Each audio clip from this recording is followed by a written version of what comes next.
হচ্ছে আমরা স্মার্ট বাংলাদেশের কথা বলছি এবং কোভিডের সময় থেকে হচ্ছে যে স্মার্ট বাংলাদেশে আমরা জুমের মাধ্যমে বা অনলাইনের মাধ্যমে শিক্ষা, যেই জায়গায় হচ্ছে আপনার 2G 3G নেটওয়ার্ক, সেখানে কিভাবে আপনি অনলাইনের মাধ্যমে বাচ্চাদের শিক্ষা দিবেন, উন্নয়নের জন্য যে বাজেট বরাদ্দ করা হচ্ছে ওই বাজেট কিভাবে কাজ করছে, তৃণমূল মানুষের কাছে যাচ্ছে কিনা সেই বিষয়গুলো কিন্তু মনিটর করার কেউ নেই। এই বিষয়গুলো হচ্ছে আমি সে কারণে মনে করি হচ্ছে আমাদের যে বাজেট হয় যা হয় সেটা হচ্ছে মনিটরিং এর জন্য একটা ব্যবস্থা রাখা দরকার।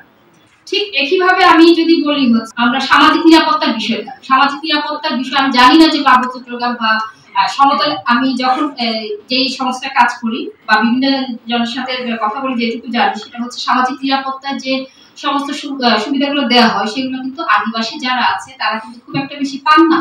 ঠিক একইভাবে পাহাড়ে আপনারা জানেন পাহাড়ে হচ্ছে জুম চাষিরা 3 মাস প্রায় কর্মহীন হয়ে থাকে, কারণ খরার মৌসুমে হচ্ছে তাদের করার কিছুই থাকে না। তখন হচ্ছে তাদের প্রচন্ড খাদ্য সংকট দেখা দেয়। এই যে সামাজিক নিরাপত্তার আওতায় কিন্তু তারা আসে বলে আমার জানা নেই।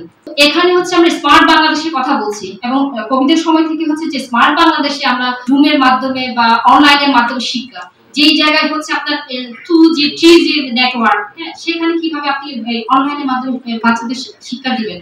একটা বাচ্চাকে হয়তো বা সামনাসামনি যখন আপনার একজন শিক্ষক শেখায় সে হয়তো বা ধরতে পারে, বিষয়টা যখন অনলাইনে হয় তার পক্ষে হচ্ছে ওই বাংলাতে ধরা খুবই কষ্টকর এবং তার জন্য ঠিক আছে আমি এইটুকুই বলছি শুধু। ও আচ্ছা, একটা কথা বলে শেষ করি, সেটা হচ্ছে খায়রুল ভাই যেটা বলেছেন হচ্ছে পানি, শুধুমাত্র উপকূলীয় এলাকা না, পাহাড়ে হচ্ছে বন ধ্বংস করে হচ্ছে এবং হচ্ছে পাহাড় কেটে পাথর উত্তোলন করার ফলে হচ্ছে পানি গ্যাসটা এত নিচে নেমে গেছে।